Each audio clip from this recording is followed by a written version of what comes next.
Salut à tous, c'est Caroline. Alors aujourd'hui, ce tuto s'adresse à ceux d'entre vous qui ont un thème classique et qui avaient décidé de vous essayer au Flexblock. Donc vous avez téléchargé le plugin depuis le site Flotheme, vous l'avez installé sur votre site et voilà, on a fait AdBlock pour ajouter le Flexblock qui est ici. Et on va de suite venir l'ouvrir. Donc il y a plusieurs onglets comme sur tous les autres blocs. Celui qui va nous intéresser particulièrement, c'est le builder. Ce bloc est identifié ici comme étant flex. Et vous avez ici la possibilité d'importer et exporter. C'est-à-dire, quand vous aurez créé votre bloc, si vous décidez de l'exporter, vous pouvez le faire. Ça va vous télécharger un fichier ici en .json que vous pouvez ensuite décider de venir réimporter soit sur la même page, soit sur une autre, et vous faites importer. Et vous venez le chercher dans vos téléchargements, vous ouvrez et vous aurez exactement le même bloc que celui-ci. Allez, je l'ouvre et je vous montre comment ça se passe à l'intérieur. Alors, pour pouvoir importer des éléments sur votre page, il y a plusieurs petits onglets ici dont je vais vous expliquer la fonction. Alors, premier ici, les settings, donc les paramètres. Ça va déterminer la hauteur de votre bloc ici. Donc, mon bloc actuellement, on le voit, il se termine avec cette ligne grise. Je décide que je veux un bloc plus gros. Je dis OK. Voilà, ça va faire 1000 pixels. Je décide que je veux un arrière-plan qui soit... Ok. Tout ça, ce sont mes couleurs par défaut. Donc, j'aurai déjà précomplété dans la section Flotheme Style Kit les couleurs. Et je vais rester avec un fond blanc pour le moment. Alors, moi, j'active toujours le Smart Guide. Ça va vous permettre de pouvoir mesurer la distance entre vos éléments. Et voilà, quand on a fini de jouer ici, on peut cacher. Hop, ici. Ça nous permet de voir où se trouvent les bords de notre page sur les écrans. Ici, on ajoute le centre. Ça, c'est un support pour caler vos éléments, si vous en avez besoin. Et sinon, vous pouvez aussi choisir d'activer la grille sur laquelle se caleront vos éléments. À chacun de trouver ses bonnes petites habitudes. Je pense pas qu'il y en ait qui soient meilleurs que d'autres. Moi, je sais que j'aime bien toujours avoir le centre de la page si j'en ai besoin. Je travaille sans la grille car je veux pouvoir poser les éléments où je veux. On va venir s'intéresser à cette partie-là, et qui est la partie où vous pouvez venir importer tous les éléments de votre Flexblock. Alors, on va dire que je veux construire un bloc pour ma page About. Hop, voilà, plus ou moins. Je veux, dans mon idée, je voudrais avoir une image avec un texte et peut-être un petit élément qui explique ma vision. Ok, alors, je vais double-cliquer ici et donc ça ouvre cette fenêtre sur le côté qui me donne les dimensions de mon image. On peut régler ici l'opacité. Hop, on va venir choisir dans ma bibliothèque de médias. On va venir choisir ici une image, un portrait pour me présenter. Hop, allez, attends, on prend ça. Alors voilà, je prends ce portrait et donc je choisis ici mon opacité, je vais la laisser à 100%. Je peux choisir de remettre l'image dans son format initial ou de la mettre comme ceci. Et je vais l'agrandir un peu. Je peux déplacer ici la partie que je souhaite garder. Moi, je veux inclure un peu de cet élément. Voilà. Je pourrais aussi, si je le souhaitais, venir ici mettre un lien depuis cette image, toujours utile pour la partie blog par exemple. On peut choisir de mettre une bordure. On peut, ici, sur cette petite barre, ici, on peut se dire aussi, je veux placer mon élément au centre de mon bloc. Hop, et voilà. Bon, en l'occurrence, moi, je la veux de ce côté, et je veux aussi qu'elle soit au centre du bloc. Voilà, donc ça me fait l'ajustement. Je pourrais avoir envie de dupliquer cet élément, et de lui dire, tu viens te mettre ici.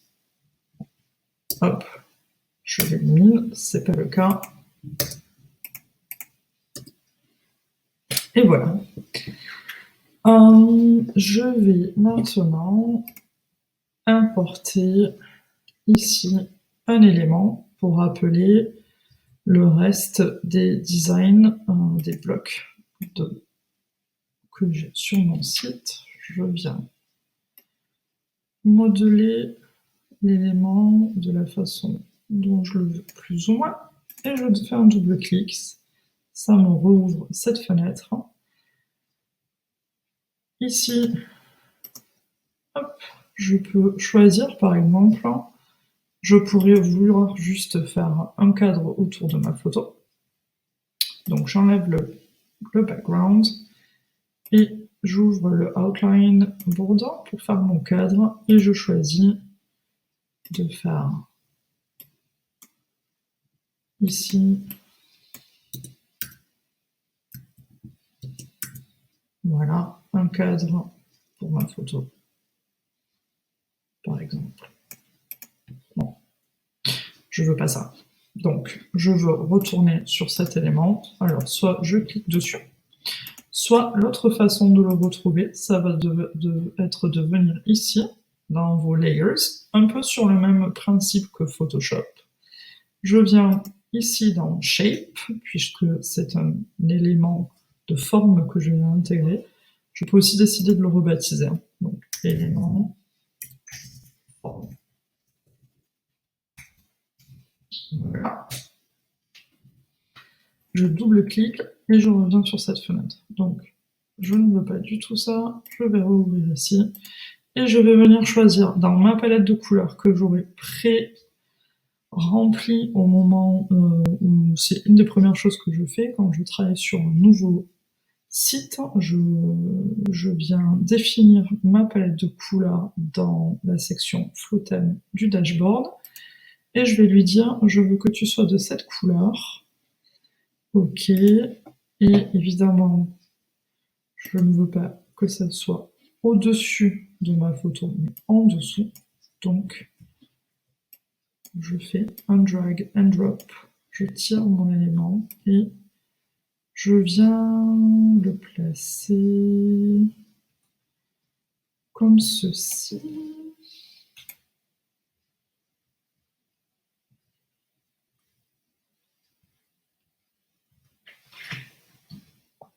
Voilà, à peu près. Allez, ça me va. Je vais venir rajouter du texte.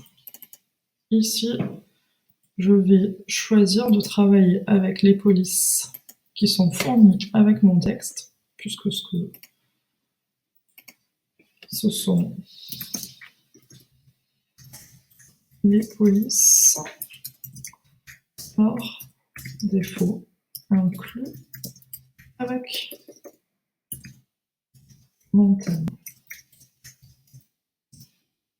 Ok, et je vais bouger mon élément. Voilà. Et je veux qu'il soit collé ici, pardon, et tac. Voilà. Je peux dire ici, je veux que ce bloc de texte soit un H1, donc je le paramètre ainsi dans ma barre ici. Je veux aussi que le texte soit centré, donc je viens le mettre ici, Et je veux que mon texte soit de nouveau défini par la palette de couleurs que j'ai choisie. Et donc, je viens faire le réglage ici. Voilà. Je vais rajouter un autre élément de texte que je vais placer ici. Et je vais signer mon nom pour me présenter. Caroline Lebeau pour Totem. Et voilà. Je trouve que c'est trop gros. Je viens changer ici. Voilà, c'est beaucoup mieux. Donc, je viens réduire et je déplace mon élément ici. OK. Je veux aussi intégrer le petit logo qui était inclus dans mon thème. Je viens ici le télécharger. Je sais qu'il s'appelle 7. Voilà. Je le choisis, je l'importe et je vais le placer quelque part par ici. Par contre, je vois qu'il a été un peu coupé. Et je viens, voilà, je viens le mettre ici. Voilà.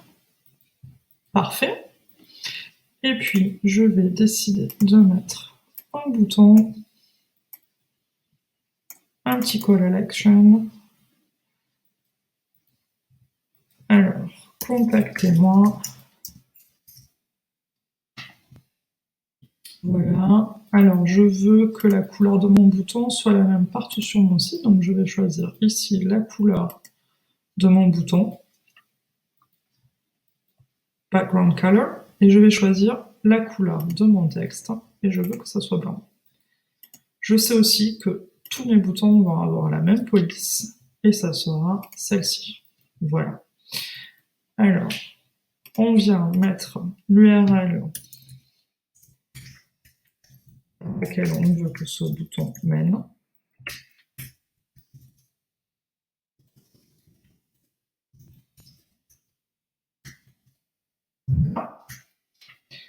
C'est fait. Je ne veux pas que ça ouvre un nouveau tab, je veux que ça reste dans la même navigation. Et je vais ensuite venir ici. Hover state, donc c'est quand on va survoler le bouton. Je veux indiquer au navigateur, enfin, à l'utilisateur qu'il est vraiment bien actif ce bouton. Donc je vais lui dire quand tu passes par-dessus, le bouton devient orange et le texte devient noir. Et voilà. Et j'enregistre. Alors voilà, c'était fait exprès, vous l'avez vu, j'ai voulu enregistrer. Voilà ce qui s'est passé. Warning, no mobile elements were found.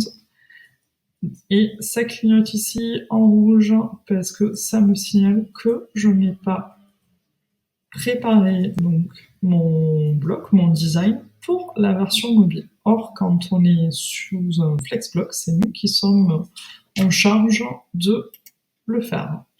Alors voilà, là on est sur la version mobile et je n'ai qu'à venir ici, cliquer sur l'élément qui va venir se placer de manière tout à fait centrée. Alors, et moi je vais essayer de reproduire un peu, voire même beaucoup, je vais reproduire le design de ma page sur version mobile. Hop, je veux comme ça, je veux comme ça. Je vais venir mettre mon élément. Bon, ça, pour l'instant, je sais pas trop ce que je vais en faire.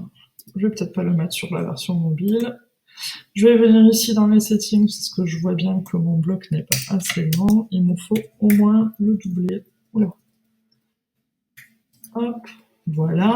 Donc, il est ici. Je vais venir ajouter mon texte par ici. placer mon bouton. Voilà. Alors, si je décide que mon texte est trop gros et que je voudrais le réduire pour la version mobile, je vais venir ici faire Disable pour pouvoir avoir accès à tous les paramètres. Je garde bien ici mon H1. Je vais juste choisir de travailler avec un titre plus petit. Voilà, je trouve ça plus esthétique. Je vais réduire celui-ci aussi. Je vais le passer en X-Small. Je vais réduire ça parce que pour ma version mobile, je vais décider de centrer cet élément.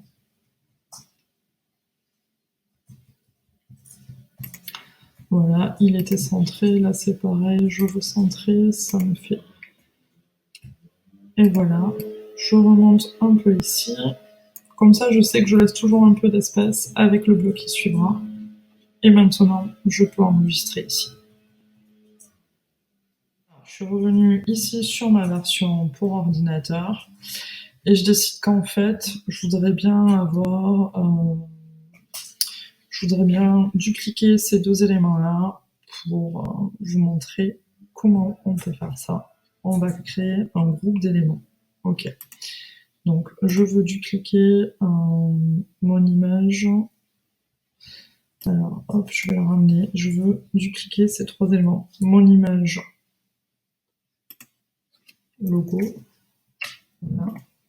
Ma photo et ma forme. Alors, j'appuie sur... Je sélectionne ces trois éléments et je vais en former un groupe exactement comme on le ferait sur Photoshop. Voilà. Et j'appelle ce groupe photo. Je décide de le dupliquer et je vais pouvoir avoir le même élément à l'endroit où je le souhaite.